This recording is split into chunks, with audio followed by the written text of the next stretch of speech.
And the one thing I say is, look, stress is going to happen. Let's expect it. Let's accept it. Even with training, you're going to have a stress response. But I want you to be in control of how long it lasts and be able to return to baseline as quickly as possible or as quickly as you need to be.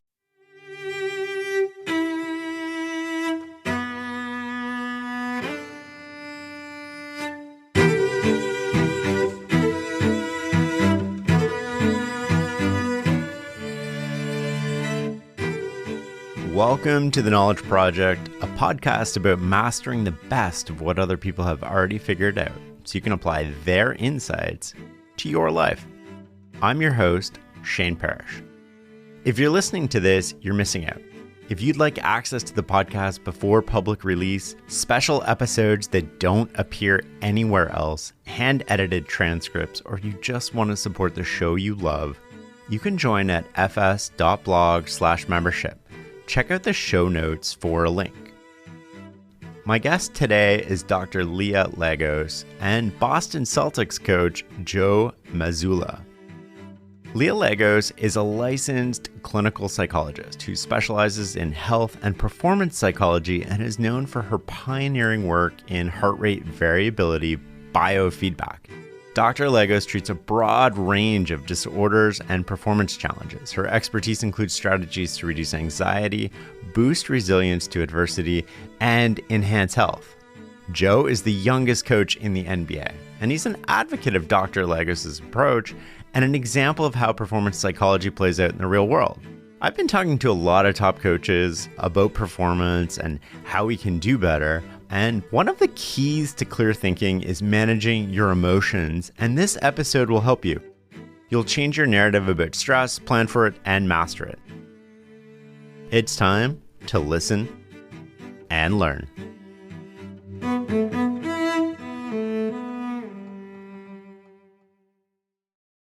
When I was thinking about where to start this, I think we need to start with what is HRV and why does it matter? HRV, I believe, is a biomarker that everyone should understand and know.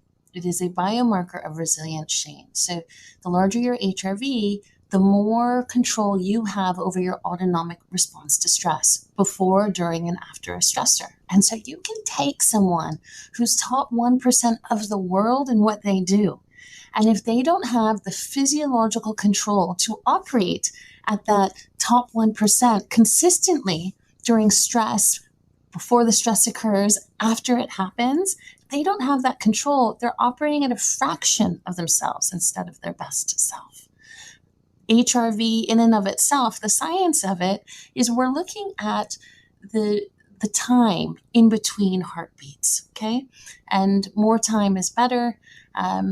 Less time shows a less resilient autonomic nervous system. Clinically, when a client meets with me, we use a different parameter than, say, the Oura ring, which is looking at the time interval between beats. And we're looking at, there's something called resonant sinus arrhythmia. When you inhale, your heart rate goes up, and when you exhale, your heart rate goes down. And we want these to be big ocean-like waves. And you take an athlete and they'll come in and those waves, their heart rate will go from like 40 to 100 and back to 40. But you take someone who was CEO of a company under stress and you see an HRV of like 85 to 90 and back to 85. And here you take someone so talented, but without that ability to oscillate, they're not their full selves. So I look at that, and that peak to trough ratio, the inhale, exhale, and the heart rate max to min, is a clinically useful way to help explain heart rate oscillatory abilities to a client and for them to see in real time how this training impacts those oscillations. In the absence of stress, is there like a default natural rate that we're born with? It's such an interesting question because everyone's looking for like the magic number. There's no magic number, and it very much depends on your body, your system, your experiences in life. There are some people just born innately with higher levels of HRV, it's interesting, Shane, they tend to be endurance athletes. I'll look at someone's heart and I'll say, do you run? And if you don't, you should. But more so than trying to find a magic number for HRV, you want to look at what your range is. So you can do that in a variety of ways, tracking devices, Elite HRV, Oura Ring, and starting to get an understanding of, I generally like to look at nocturnal HRV and the HRV on your lowest days and HRV on your highest days, and then understanding, well, what could be causing that? So maybe your HRV on the highest day, according to the Oura Ring, is in the high 50s, but on your lowest day, it's 17. Whoa, that's a huge difference in your body's ability to process the world, to connect to the world, to make decisions and perform at your peak. So then you want to understand why that's happening and begin to, it's interesting because you want to increase the HRV per se number, but you want to decrease the disparity in between nights. So if I have an athlete who has a 17 one night and a 72 another, I want to understand why. We want to close that gap so that there's not so much variability in between nights and they're more consistently at a higher HRV. And is there a lot of data to suggest that athletes perform better when their HRV is less variable? More variable. With athletes, we'll often see larger HRVs than the normal population because they're also doing things to push their heart, right? They're doing training, so forth. But for instance, golfers, the increases in HRV can absolutely impact their fatigue level, their endurance. I've had golfers say to me on the PGA Tour at hole 9, Doc, I'm just not tired anymore. What's going on? And that's one of the really interesting impacts of HRV. And did normal sort of things that people consume, like alcohol or caffeine, affect their HRV, and how so? So alcohol has acute and chronic effects. Um, it's really interesting. Every body has a different affinity for alcohol. So Shane, you may be able to have 2 glasses of wine and it doesn't impact your HRV, but the person across from you may have 2 glasses of wine and it decimates their HRV. And just understanding what the inputs are for your body is part of peak performance. So if you're someone that we see that drinking 2 glasses of alcohol has a really large impact on your HRV, I'm going to say maybe you shouldn't be doing that during the week or while you're competing or making, let's say, training decisions. So we make some decisions together by understanding how the body responds to particular sensory input. So that's one. There is evidence, certainly, that chronic alcohol use chronically lowers HRV. And what's interesting is withdrawal. If someone is a heavy drinker, will also reduce HRV because it's showing the distress on the body. But that changes in time as abstinence occurs and the autonomic nervous system rebalances. So caffeine is an interesting one. 2 cups of coffee for most people doesn't have a huge impact on heart rate variability, such that if you're a performer and you have a competition, I wouldn't say that having 2 cups of coffee is really going to impact you. Having 5 cups or more seems to have an impact on that very day's performance. Now, I've had people come in, Shane, that have low HRV and they're exceptional athletes. So what's the problem here? So I'll ask a series of questions: sleep, alcohol use, food intake, caffeine. And sometimes there are people that self-medicate for ADHD with caffeine and they're drinking 12 or more cups of coffee because it helps them stay focused and locked in. Well, there's a negative impact on heart rate variability and that autonomic flexibility and how you actually at an automatic level process the world. So we'll talk about that. And there have been cases where I'll have that individual, use other methods for self-medicating for ADHD, along with an MD's recommendation and those sort of things, so they're not sacrificing their HRV to be able to stay focused. You mentioned sleep, caffeine, food intake. What are the other variables that you ask people about when they come into your office to better understand where they're coming from and what their baseline is? And then I want to talk next about the things that we can do to move on from that baseline and what things we control to maximize our peak mental and physical performance. Sleep is a big one. Certainly HRV, high HRV is associated with better sleep. Low HRV is associated with conditions like insomnia and sleep apnea.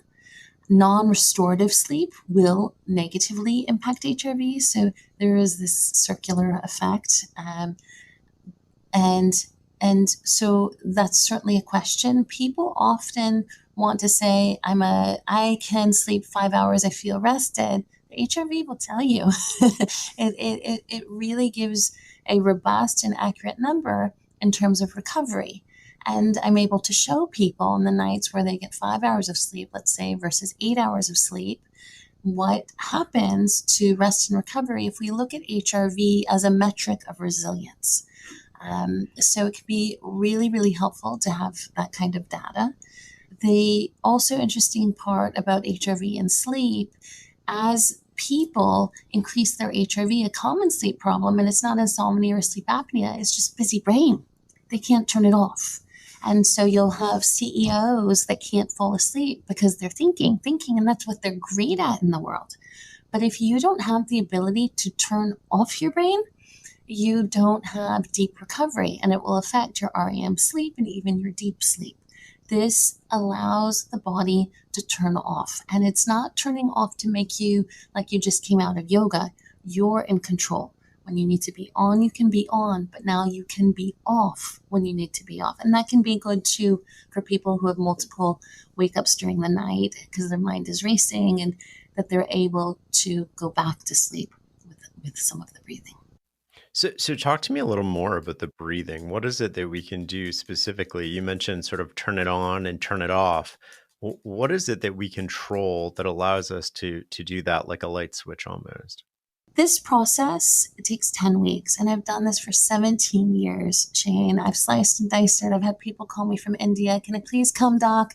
I'll train with you for 7 hours a day for 10 days and then go back. I say it doesn't work like that. It's the chronic activation of what's called the baroreflex. Okay, the baroreflex is a reflex in your autonomic nervous system that controls heart rate and blood pressure. We identify a rate of breathing that strengthens this reflex. So think about it. As an athlete, you train every part of your body that has a muscle, but most people aren't training their heart, right? We do calf raises, we do arm raises. Why? Because with a certain amount of frequency, we strengthen that muscle and we have control over that body part that's increased. And you're able to do that, so to speak, with the baroreflex. As you stimulate the baroreflex with resonant frequency breathing, a rate that we identify in my office, that everyone has a different rate. It's generally between 5 and 6.5 breaths per minute, but everyone is slightly different. And we're able to maximize HRV on each breath. So 15 minutes, twice a day, 10 weeks, they've actually created a reflex where during stressful moments, the parasympathetic nervous system kicks in and helps to moderate. Well, that's kind of cool, right? Because now you have an automated response to stress.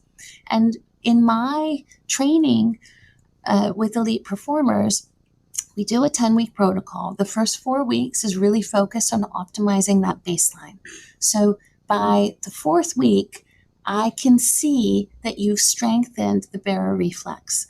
And what you would say to me is, gosh, I can feel like I just let go faster. I feel like the world, the things that used to irritate me, it's not that stress is gone, but I have more control over it.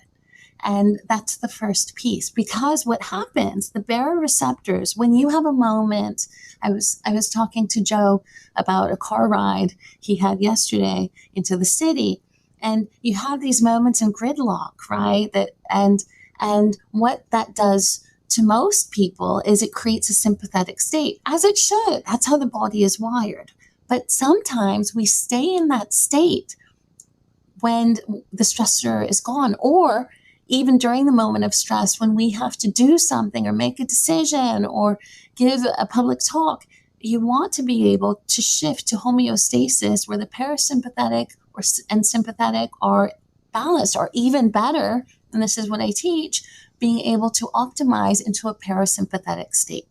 And so the sympathetic is associated with fight or flight. The parasympathetic is associated with flow. And I want to define that it's not being calm, okay? It's being open, engaged, aware, and able to be receptive to the needs of the moment. So if you needed to accelerate, you can. If you need to decelerate, you can, but you are in control.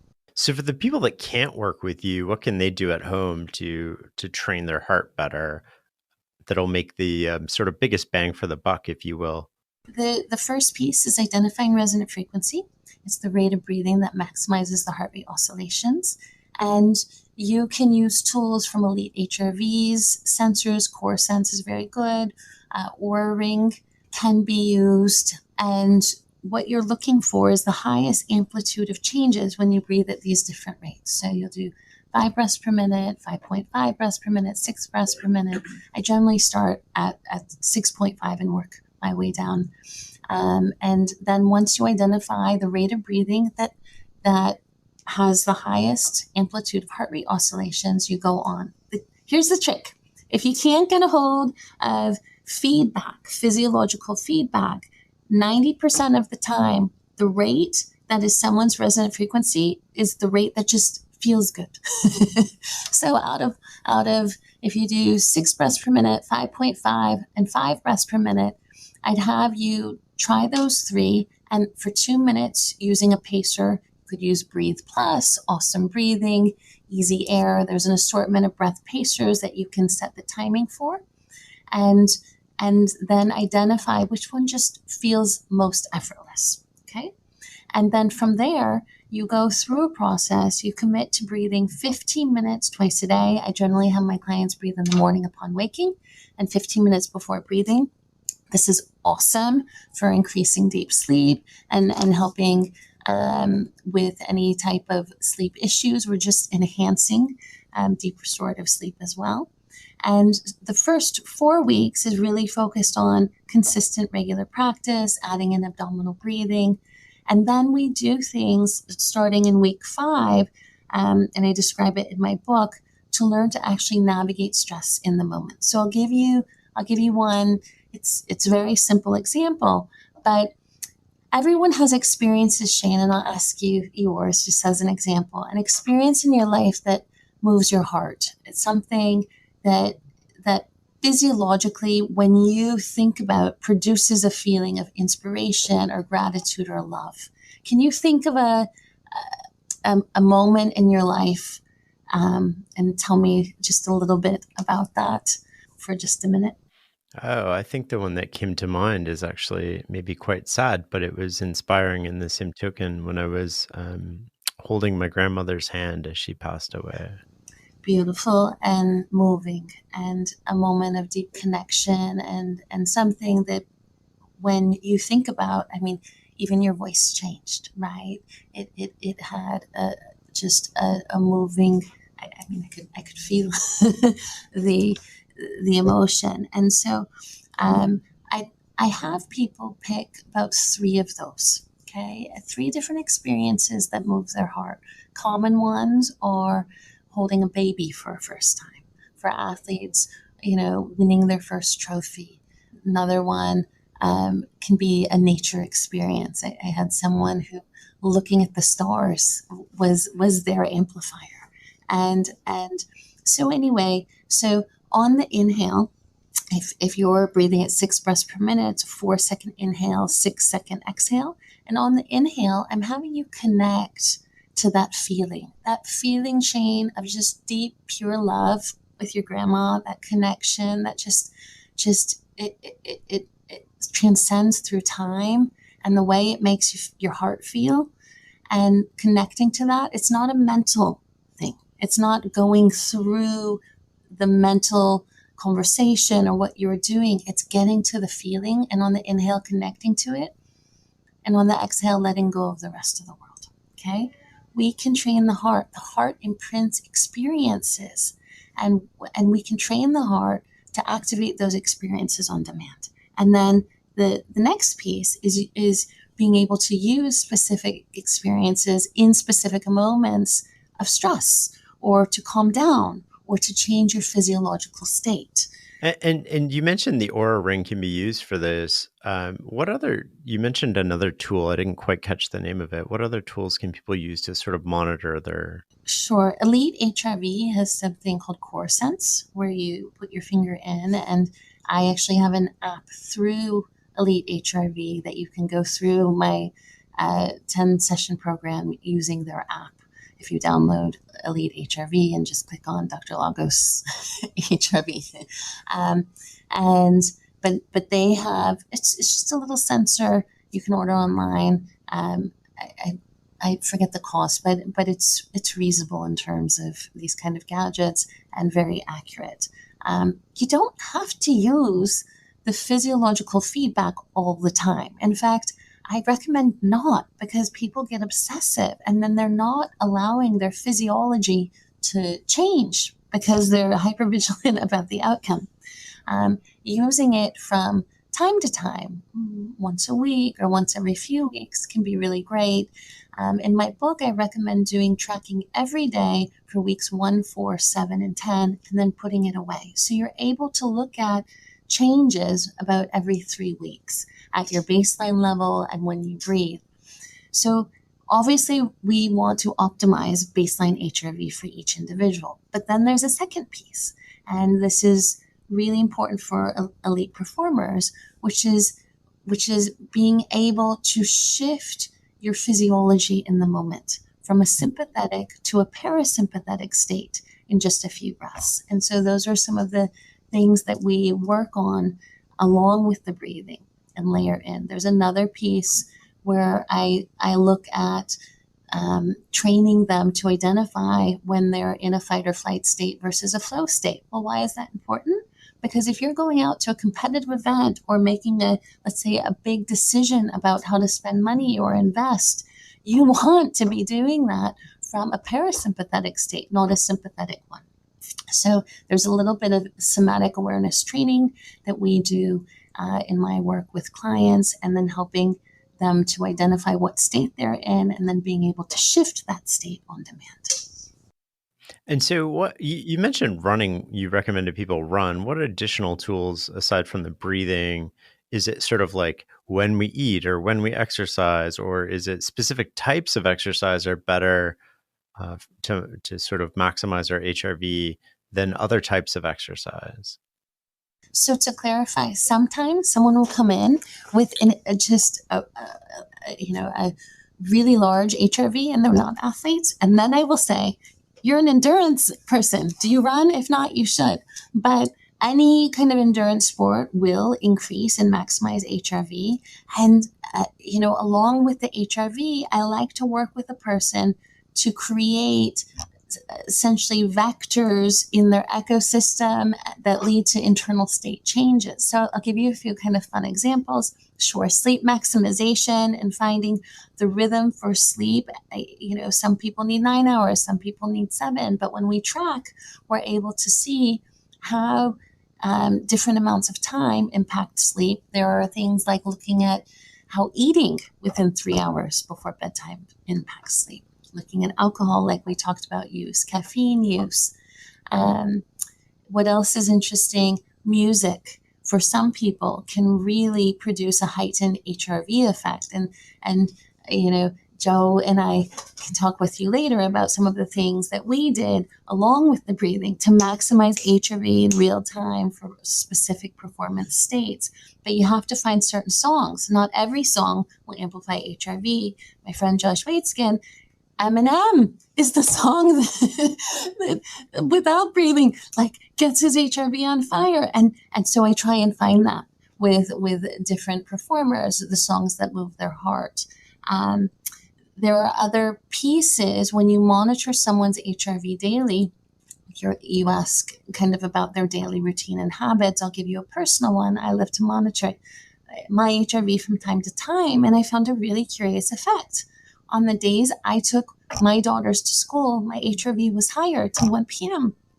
It naturally moved my heart. But having the data that made further supported, and I was taking the girls to school anyway, but it was just really interesting to see the impact on my physiology. Everyone has these pieces, so other pieces that people respond to from behavioral changes: eating at timed intervals. So there's a lot of people that are adhering to intermittent fasting. Okay, for some people, I see HRV increases, but not all. And in fact, what I see more frequently is that when we time the expected time that you eat, irrespective of what you're eating, but that you eat generally at the same times, let's say 7 o'clock, 1 o'clock, 6 o'clock, 5 days a week, the body feels safe. It can predict the inputs, and it creates a sense of safety. And I always say safety is a precursor to flow. Safety in the body, also that feeling of safety, maximizes HRV. That's excellent. One of the things that I was excited about today was often these conversations are theoretical, but we have Joe here. And Joe, I'm curious, what led you to HRV and to start working with Dr. Lagos? When I got the job, I understood and realized the arena that we're in, the variables, the physical, the mental, the emotional, spiritual variables that are present in every game, especially as you head towards the playoffs. And so, it being my first year, as a head coach, I wanted to work on myself. I wanted to build an awareness to myself, how my body, how my mind, how my heart reacts to stress. So that I could be a precursor for our team, so that I could be the spearhead for what our team needs at that particular time. And I had never been in a playoff situation, and I knew it was a high level of everything: stress, anxiety, physical, mental pressure. So I thought, breathing and HRV was how I could kind of bring myself to peak performance to then try to lead that for the team. Was there a difference between how you felt before and after your training? Oh, for sure. And I think, Doc mentioned something of I think as performers or leaders and when we're in decision-making processes, for me personally, I always felt like I had to act quote unquote calm, or always had to be a certain way in order to make good decisions, or you can't make decisions if you're not calm. And what I learned and something we really started working on was the oscillation process, the ability to fluctuate your heart rate. So that you can operate under different levels of stress. And then when you do get into those levels of stress, how quickly can you recover back down? And so it really opened up my mind to, it's not about being one way. It's about how can you manipulate your environment? How can you manipulate the momentum? How can you, fluctuate your energy in order to have a positive effect on, the environment around you? Can you talk to me a little bit more about that? You mentioned environment and momentum as two of the variables that you want to have an impact on, because they determine behavior in a way. Yeah, I mean, I think, for me personally, the beginning of the year, as you're trying to figure it out, you feel, for lack of a better term, you can feel what you're giving off, the energy that you're giving off, or you can feel the momentum of the game going a certain type of way. And, as I got a little bit more experience this year, I was able to see how I can affect that, through my breathing, through my awareness. And so, whether there was moments of the proper time to act a little bit, outside of yourself, or if you had to, oscillate into, get a little aggressive, if you had to, in the aggressive moments, be a little bit calm, and how can you just fluctuate into different levels of energy that can maybe spearhead a small run, that can maybe spark energy, that can maybe change the momentum. And so using that, how you present yourself on the sidelines, how you operate during a timeout. So all these little areas of oscillation and opportunities for momentum all came back to breathing, because you're able to keep yourself at a baseline. You're able to build an awareness. You're able to build a connection to your body and mind. And exactly, how you can operate during each of these different times. And then you start anticipating them. Like you can start seeing those moments ahead of time, preparing yourself for those moments. So walk me through that a little bit. Like, take me back, Game 7, Miami Heat. The first few minutes of the game, your best player gets injured. Are you thinking in that moment about breathing? Like, how are you managing? Well, let's take it back. Let's take it back even further. And again, I'm by no means an expert at this yet. I'm still learning a ton. So there was moments, even during this offseason, there's been moments where I'm like, man, I could have oscillated better there. I could have worked through that better there. So we go to the beginning of the season, and what I started to feel personally was like in these moments of decision making, in these moments of opportunity, you go back to the fight or flight. For me, it was like fight, flight, or freeze. Like you just kind of get into situations where you don't do anything, where it's maybe analysis by paralysis, or you have 4 or 5 options and you don't know which option to pick, and you end up not picking one, which is also a decision, right? And so at the beginning of the year, when you're working through all these variables, you're working through all these experiences and situations, you're trying to figure out what is the best mindset or approach towards that situation, but you end up not doing one, right? And so as we started to work, I was able to get away from those. And there were a few games in the beginning of the year where it's like I felt like I could have helped the energy or the momentum of the game by oscillating if I knew how to at that time. I just wasn't there yet.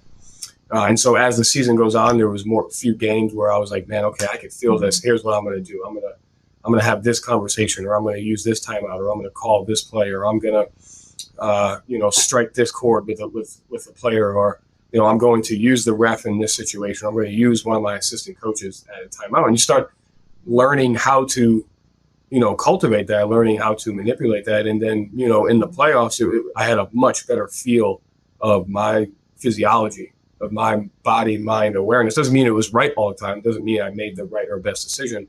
But what I felt, through the year of us working together in the 10 weeks and just my experiences of ups and downs was like, I felt on that sideline, I had the ability to oscillate. I had the ability to navigate the momentum and the energy of the team, of the arena, of the game, and that, trying to come up with the best decision possible. So when you say oscillate, do you mean sort of like stop negative momentum, or is it to amplify positive momentum? Like what does oscillate mean in that context?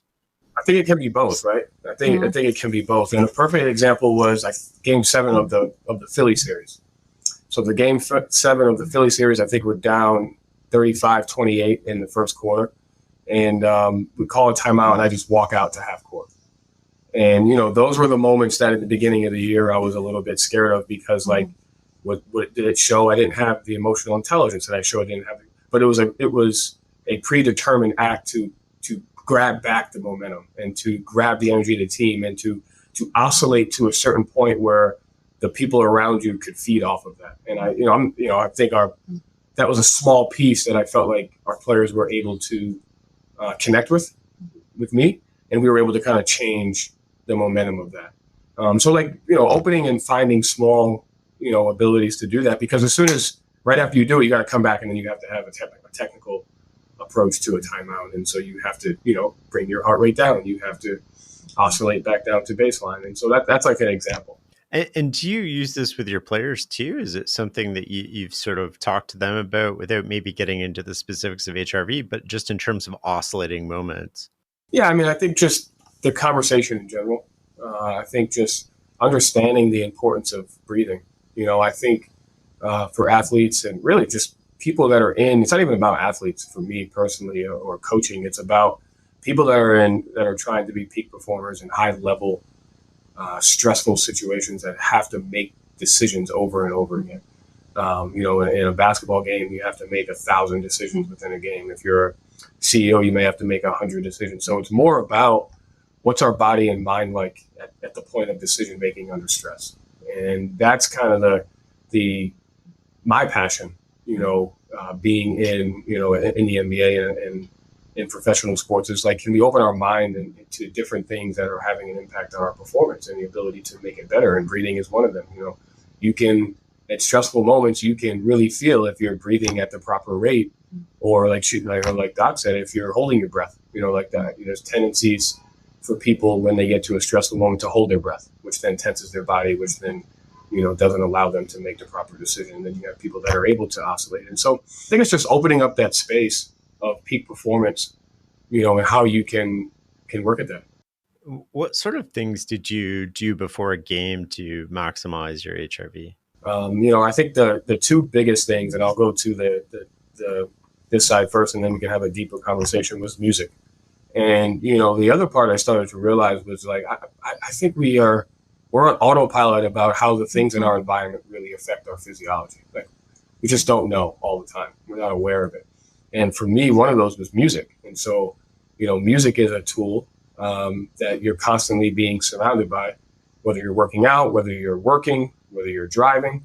What I didn't realize was how certain songs can have an impact on my heart rate, can have an impact on my stress. And so just by listening to a song subconsciously, you're putting your body into a different level of stress than you would even realize. And then that may have an effect on a decision that you make 45 minutes later. And so one of the cool things that we got to with our biofeedback was like, we made a playlist of songs that keep me in a flow state, that keep me at the level that I need to be, and that give me the opportunity to oscillate. They don't put me in a sympathetic state. They put me in the ability to be in a parasympathetic state. And so there's a list of like 5 to 8 songs. And, I got to the point where like, that's what I was doing an hour before the game, was just kind of listening to that music, putting my body and mind, in the right, space for the game. And I think the second piece of that was recovery, which I think is something that is huge, for our environment, because, we play late into the night. We're in an arena where the lights are on, it's bright. Your eating habits are much different because of the schedule of the game. You may not have dinner till 10:30, 11 o'clock at night. You may not have lunch until 3 o'clock because you're sleeping in to travel late at night. And so the other piece that we really wanted to attack was like, how can I recover my body to keep my HRV at a certain level to where, I'm standing in the middle of an arena for 3.5 hours with all this light, and my body doesn't recover. I'm not able to get to bed till 1:32. And, I'm in this state. How can I get my body to a parasympathetic state by nighttime so that I can get, even if I'm getting 5 hours, how can I get the best 5 hours? So like those two were really the components that we attacked. So what was that routine? Like you get back to the hotel room, or did it start before the hotel room in order to maximize that rest period that you had, whether it was 5 hours or 8 hours? It started kind of right after the game. Really, I kind of met at the point where now we're like, my residence is 4 in, 6 out. So I have the ability to kind of just do that whenever I feel like, I'm in a certain state. And so that kind of happens a little after the game. I wasn't perfect with it. If it was a big game, I would still go out and have a glass of wine and have dinner, but at least made me think and build an awareness. Like you get home, you take a hot shower to be able to bring your body back down, you go through a stretching routine. You have I saved my 15-minute breathing routine for after the game. So I was able to get your body there. And then just what you eat, so steamed vegetables, stuff like that. So going towards a little bit more of a diet that would help me, not have a negative impact on my sleep, right after. There's a lot of scientific things. There's a lot of technical things that HRV helped me with. But I think the piece that I wasn't expecting it was how it changed my heart, how it changed my emotions, how it changed how I experienced love. I think that had the biggest impact that I didn't know it was going to have. I got into it for more of a athletic standpoint, a peak performance standpoint. How can I be better on the sidelines? How can I be better as a coach? And it ended up making me, a better person along the lines and really just connecting with love.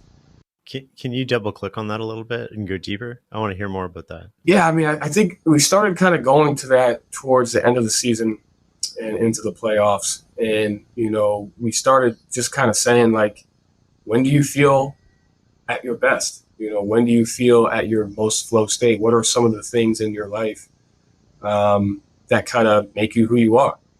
And as we would go through our breathing routines, and she talks about, how we would do our visualization and what can I connect my heart to? And I know you mentioned your grandmother. The two things I was able to connect my heart to was my dad passing, and then my relationship with my wife and kids. And like, for me, initially, it was like, I love, but I don't feel the love. I can't connect to the love. I know it's there. It's an action, but it's not yet a feeling or an emotion. It's more of just an action. And like, can we shift that a little bit to where, I can express myself the way, my mind is telling me I should, and how can we do that through the heart? And so a lot of our visualizations came into like my best moments with my wife, my best moments with my children, my best moments with my dad before he had passed, and what he's done for me since he's passed, and how I was able to connect to those things. And, with the breathing, it like forces you to sit in it, that love that you have for your wife. And you got to sit in it for 15 minutes, and you have to feel it, and you got to embrace it, and then you have to let it go, and then you have to bring it back. And then it forces you to just sit in the moment, which for me healed my heart in some areas and opened up my heart in other areas. There's a science behind that, Shane. And the science, from my perspective, is this is a pathway for emotional integration. So as someone increases their ability to operate from a parasympathetic state on demand, meaning you can be open, receptive, you can let go. It's as if the body says, great, now I can feel more deeply because there's nothing to fear. And so at the same time, Joe was taking more risks on the court, so to speak, making calls that he wanted to make more quickly and without hesitation. That abundance of love for his wife, his kids, and I mean, it is so clear and so awesome from a kind of physiological impact, or his dad, and being able to connect to those moment by moment and let them go. It harnessed and unleashed, it like unlocked him. So we think of, love as a soft emotion. Not at all. This is about being able to be really connected and kind of dance along the emotional spectrum to empower you in each and every moment without restriction. I'm curious if, love is a great example. Did it have any impact on how you had developed relationships with your players, with other coaches, or even family members who might not be in the same category as your wife, per se? Yeah, I think for me, to get to the love, I had to first get through self-expression. And, you talk about taking risks on the court. Like, I had to take risks in life emotionally, which is something that I don't necessarily do all the time. And that's where the breathing and the HRV kind of helped me with that. And so, like, it all goes back to when you get into this arena is like, how do you self-express? How do you express yourself? How do you express what you're feeling? How do you have an impact on the people around you? And so, like, this, once I was able to, quote unquote, unlock, and you can just, feel the freedom to self-express, it leads to that love. And then it leads to that taking risk. And then it leads to, yes, you're able to connect more with people. I'm not saying I'm the best at it by any means. But I felt the ability to just be more empathetic. I felt the ability to just kind of go to where that person was. When you go from the transition of where I was to where I am now, as far as that, is like a lot of it is like, how quickly can you make yourself comfortable in those moments? So like, it definitely just kind of helped me understand myself better to where I could be more authentic. So walk me through in practice how that played out. You guys mentioned earlier a conversation that you sort of like got into traffic yesterday. Well, no, I think for practical, I did my breathing session before the game. I had my playlist. And, she had mentioned doing small resonant breathing before every timeout. And so we have 14 timeouts every game. And so I started to ask, like, how many of those are on autopilot? How many of those are you, like, bringing yourself back down to a certain level? How many of those are you aware to, like, what your team specifically needs at that moment? Maybe it's a timeout of nothing. Maybe it's a timeout of a little bit of aggression. Maybe it's a timeout of a tactical conversation. So getting to that 3 to 5 of resonance breathing, like as soon as the timeout started, to then I was able to kind of, put myself in the proper space, to make the best decision. Leah, I'm wondering if you can talk a little bit more about mastering sort of shifts in momentum and oscillation and the relationship between those two, perhaps with environment mixed in there too. Being able to know when to engage or not engage is such a common plight. And it could happen to an elite athlete. It could happen to someone in business. It could happen to someone in home life. Do I go all in with intensity, or do I stand back and just do nothing? And this becomes a process by virtue of gaining control over your physiology to be able to do that, to be able to pause things that used to be automatic and say, is that what I want to do right now? The mastering shifts in momentum is a piece of that. So being able to recognize the kind of internal state. Some people can be really intense and on fire, but I mean, you take an NBA game of 3 hours, and you know there are oscillations in that time, and being really clear on when the oscillations are occurring and being able to catch it sooner to intervene. And sometimes it's breathing. Joe talked about the power of 3. He would take 4 and 6 out, focusing on a desired state on the inhale and letting go of the rest of the world. But there can be others too. And sometimes it's connecting with another person. It could be a spouse. If you're a coach, it could be a player that you're really close to. There are other ways to move your heart oscillation in the moment as well. So that ability to master momentum and being really attuned to that internal state to make the decision on whether to engage or disengage, I think is really important. And it's interesting how much our physiology controls decisions. We think of decision making as such a mental process, but your physiological state prior to making that decision and even during making that decision will impact several different pieces. One, it will impact the kind of context you see. If you are in a highly sympathetic state, you're much more likely to be myopic. Okay, you're in a survival state, and by virtue of survival, it's like one track, and the body intensely restricts blood flow, and there are physiological reasons you're just one track minded. But really, in these kind of critical situations, whether you're on a basketball court, you're making training decisions, just decisions about life, you want that cognitive dexterity to seamlessly look at different options and analyze what's best in the moment. That actually comes from blood flow and oxygen to the brain. So it's really interesting from a science perspective. My colleagues at Rutgers looked at what happens to the brain during resonant frequency breathing. And what they found through MRIs was something called vasovagal constriction. So during stressful moments, the blood vessels would constrict to shunt blood flow and oxygen to the brain. Well, makes sense why you would have myopic thinking then. And with the resonant breathing, what they found was the diameter of blood flow, of blood vessels was larger.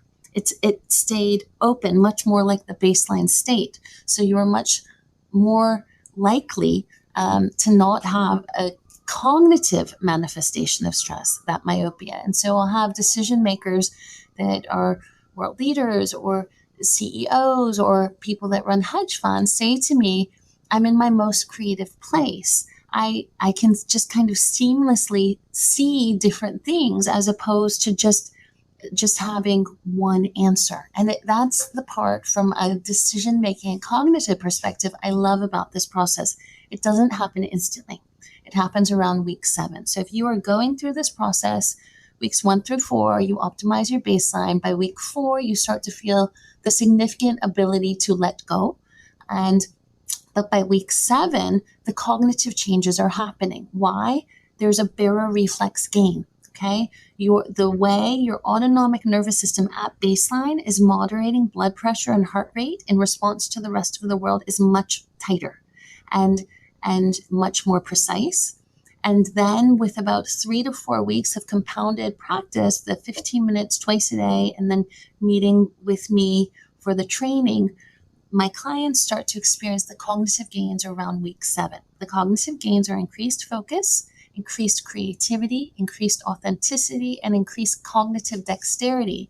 And that dexterity is the part that people from many walks of life say is the most unexpected but most appreciated part of this process. When you were talking about how your physiological state affects decision making, for me, that spoke to sort of, we are animals.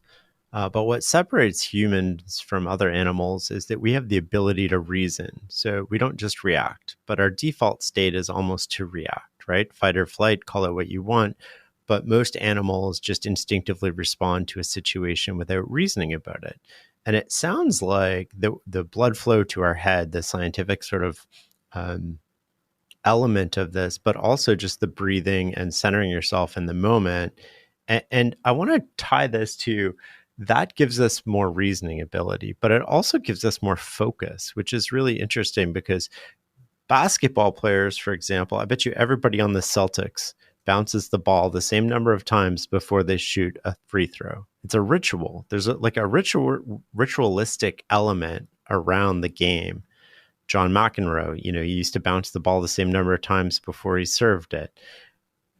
What I feel like people are doing in that moment is using that ritual to calm down, to center themselves. The last play doesn't matter. Could have been your best play, could have been your worst play, but all that matters right now is this moment, this shot. And that ritual is what brings people back. And it sounds like, Joe, for you, it's that breathing, going 4 in, 6 out. That's the ritual to bring yourself into that moment. Walk me through where I'm wrong with that and where you think I might be right. No, I mean, that's 100% right. It's like, that's where you can recenter yourself, especially when there's a stoppage of play. You have to, it goes back to kind of what Doc was talking about, the cognitive dexterity and the ability to handle transitions. And like the game is you're constantly transitioning. You're transitioning from offense to defense. You're transitioning players. There's runs within a game. You have to make decisions that affect transitions. And so like, how can you just make the best possible decision at the best physiological state and then do it again a second later, 10 seconds later? And so what the timeout does for me is it has the ability to recenter yourself, get yourself back to baseline, open up your mind for cognitive dexterity, your focus, study the transitions of the past, and then also anticipate the transitions of the next block of the game where you can have a positive impact, where you may have had a negative impact on it. And so like that breathing is a huge piece to that. But it's also not necessarily just done during the timeout. It's done during a free throw or it's done during the game. And what I just keep going back to like the cognitive dexterity. It's like you have the ability to just see more, to focus, and to instinctually make a decision over and over again. There is an impact, and I hear it often from clients, on risk taking. The assessment of risk seems to be more precise, gradually more precise, without the cost, meaning of that sympathetic activation that people can, if they need to, activate. But they also, as Joe was mentioning, they have the dexterity to look at if this is a real risk, what can I do instead? It's a multi-strategy process, and it's happening really fast. So there's something, I think, happening in the amygdala as a result of an activation through the 0.1 hertz of breathing of the brainstem. So there's a circuitry, and more research needs to come out, but it's fascinating. The assessment of risk, the ability to take more calculated and intentional risk, and the ability to see other opportunities that one might not see if you're in that sympathetic only state. One of the things that we had sort of talked about before is how we can use this training to change our self-narrative. I'm a big believer in the fact that the story we tell ourselves about ourselves is the most powerful story in the world. And while telling ourselves a positive story doesn't guarantee a good result, telling ourselves a negative story almost inevitably leads to disaster. Can you walk me through how we can use this to change our self-narrative? These are all physiological processes at the very core. And sure, there's mental layers to how you see yourself, how you interact with the world. But at a physiological level, Shane, that ability to inhibit negative self-talk, inhibit noise, inhibit fear is physiologically mediated, where you can choose it. And so the concept of, oh, just think positive or have positive self-talk is very hard for even the most elite of performers under high pressure if they don't have physiological control. When you have more ability over how your heart responds, how your brain responds, your level of muscle tension, your galvanic skin response, these are kind of global physiological parameters, but you have greater control over those such that you're not reacting in those ways without wanting it. You are able to make changes in how you speak to yourself. And so I I can say to someone before they've gone through this that you having more positive self-talk affects dopamine secretion, okay, which you need for focus and motivation, especially during a 3-hour game, whether it's golf or basketball or so forth. But they may not be able to do it if their heart reacts or they have panic that they can't control, and their physiological disequilibrium then dominates how they talk to themselves. So once they're able to have control over that ability to be in physiological equilibrium, or even better, that parasympathetic dominant state, they also get control over the narrative they say to themselves. And it is such an important shift. And it's such a beautiful kind of circle, right? The way we speak to ourselves, the way our body responds, but they interact with each other. So once you have more control over how your body responds, then you have more control over your self-talk, but that then feeds in to how your body further feels. So it can be really, really interesting. People talk about having self-compassion, but they say, I just don't know how to do it. The first place I would advise is to start with training your physiology, and particularly heart rate variability, because you can gain control over your mind through your heart and training those heart oscillations. Are there any other, you said start with HRV. What are the other sort of physiology things that we can do to sort of put ourselves in a better state? So there are moment by moment things like movement. You could do 20 jumping jacks and your physiology is going to shift. You could listen to music. Some people self-isolate and find a place where there's no noise and it's almost like a little cave that feels really safe. And so my clients will identify some of those tools that, beyond just breathing, help to shift their physiology quickly in a moment to get them back to baseline. And the one thing I say is, look, stress is going to happen. Let's expect it. Let's accept it. Even with training, you're going to have a stress response, but I want you to be in control of how long it lasts and be able to return to baseline as quickly as possible, or as quickly as you need to be. So do you advocate having a plan? Or I guess maybe, Joe, a better way to put this into practice is, do you have a plan for stress during the game? Like, you obviously expect it. There's thousands of people watching you. There's millions of people on TV watching you. There's bright lights. There's all these players.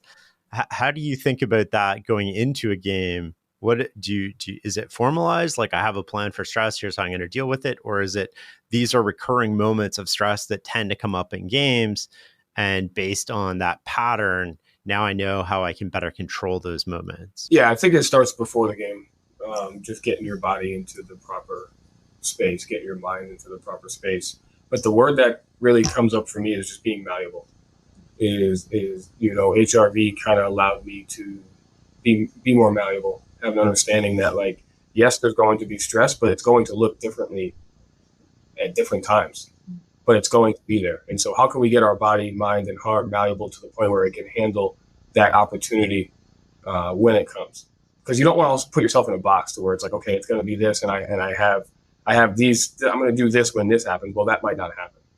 And so, like, that's the word for me, is like, you just be malleable, be in a flow state, have the ability to, oscillate, have that cognitive dexterity. Like, so it's more of the plan of understanding there's going to be different kinds of stress at different times, and then how can we just approach it, based on how can we put our physiology in the best possible state to handle it at that time. Yeah, it's almost like I'm a huge fan of positioning, and your position before you're in the moment often dictates what happens in the moment. And it sounds like this is another element that we can control somewhat before we reach that point to put ourselves in the optimal state to handle whatever the world throws at us? We kind of got into it a little bit throughout the year, and it's like trauma. There's obviously like trauma. First of all, I learned there's different levels of it, right? And so there's obviously like major traumatic things that people go through, and that we're empathetic towards that. But then there's just the trauma that we have yet to heal ourselves, right? And so you mentioned something about like the story we tell ourselves, and what I learned through HRV and going through this process was like there's so many traumatic experiences that we've all had early in our life that we haven't healed yet. And those end up becoming the story we tell ourselves in life. At least that's how it was for me. It was like some of the stories I tell myself were other people's voices based on the trauma that I was involved with younger in life, and that I just haven't healed through it yet, haven't given it the space and the time to. And so, during our HIV, our training sessions, when you had to sit through the love, when you had to sit through, but you also had to sit through some of the traumas. We went down that path. And that's where I was able to reshift, self-talk. And it kind of started with like, when she mentioned self-compassion, I had like zero of that. I'm maybe up to like 10%. But I am really bad when it comes to like, being compassionate toward yourself. And like, we got to the root of like my lack of self-compassion comes from the trauma that we left open from earlier in our life. So let's go back there. Let's sit in that feeling, in that emotion, and then let's heal through it. And then that will, end up leading towards the compassion that you have for yourself. Because as much as we say we're the story we tell ourselves, I think we're the story of all the traumatic, good and bad experiences that we've had earlier in life that we just haven't dealt with yet. Beautiful. The imprints of our life experiences, both the beauties and the traumas, are all within us and create a responding to the world that shapes us, and understanding what they are, both the triggers and the amplifiers, and then being able to sit with them as opposed to run from them and feel like you can handle them because you have something that allows you to feel deeply and also let go when you need to, lets you integrate these experiences so you can harness them as energy and fuel and passion as opposed to compartmentalize them. And it's so fascinating how often people just want to avoid and compartmentalize, and how much energy is tied up in just pushing it down. And then there's this unlocking where you feel the experience and you feel the ability to integrate, to sit with it. And it's not in a way that terrorizes. It's a way, there's usually something I call a heart clearing. And it happens around week 4, time and time again, because that's when baroreflex gain can be measured. It's interesting, isn't it, that as the autonomic nervous system measurably amplifies its ability to be more precise, any kind of threads that want to be integrated release itself. And there can be, just an outflow, and it just happens once, maybe twice, of emotion. But it's an integrative experience as opposed to one that's terribly uncomfortable or disarming, and allows people to feel what they've gone through and then harness it into a different experience. So the trauma piece is really interesting and can happen to anybody. Talk therapy has been regarded as a way to go through trauma with mixed results. EMDR has that physiological component, but HRV, there's this natural process. People don't often come in saying, I need to heal from trauma. They say, I want to be a better performer. But healing from something in the past is one of the steps along the way. Because that's getting in the way of being a better performer. In terms of optimizing, you take someone with Joe's innate, just talent and being at that talent 99% of the time, over and over and over, irrespective of the circumstances or the inputs, and getting through things that immobilize a person or us based on the past is part of that. Maybe this is a silly question, but how do we know when that trauma helps us? And how do we know when it hurts us? No, I mean, that's not a silly question at all. I mean, that was the question I had for, Doc during the process. It was like, one, building an awareness to the fact that the trauma is having an effect on you. Is it a positive or a negative? And then where is it affecting you, and how do you navigate that?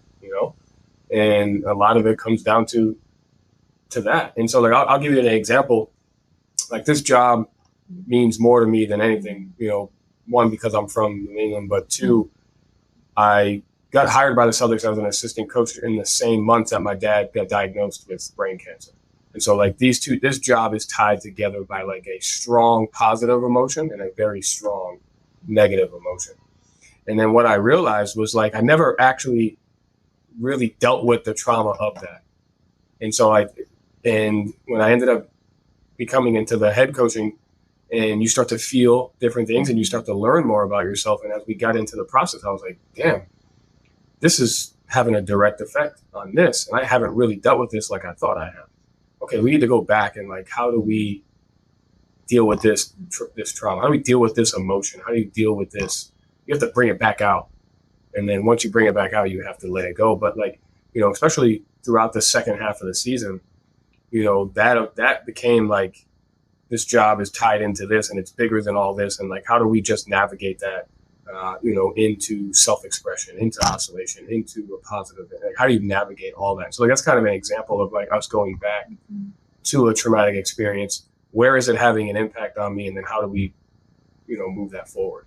It's pretty cool, actually. Like, I never thought I was going to get that deep in, but it really, I got into it to become a better coach, and it made me a better person. There's a final question that I always ask. It has nothing to do with HRV, but I want to ask both of you, what does success mean to you? I think it changes. I think it always changes. But for me personally, as bad as I want to win, and as important as, winning is, I think it comes down to is, like, how consistent can you be? How consistent can you be in the things that you're trying to achieve towards on a daily basis? How consistent can you be as a person? How consistent can you be in your career, as a parent, in your marriage? For me, I just try to focus on consistency, and I try to be the same, if not a better person than I was a year ago, and constantly finding small things in your life to reinvent. One of the things I like to do is pick a word, whether it's for a year, whether it's for 6 months, and use that word to have it affect every area of my life, to where I can just try to be better. And so that's kind of the definition for me, is just how consistent can you be in your approach towards, improvement and learning.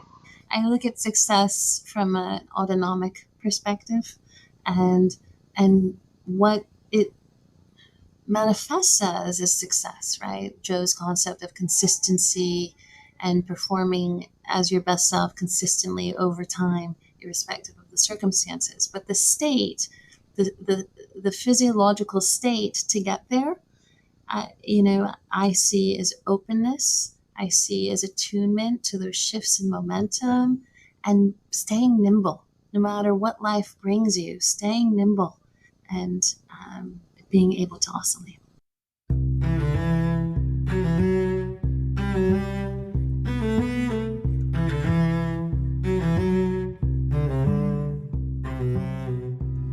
Been awesome. Thank you guys so much. Thank you, Shane. Great to talk with you. Thank you. Thanks for listening and learning with us.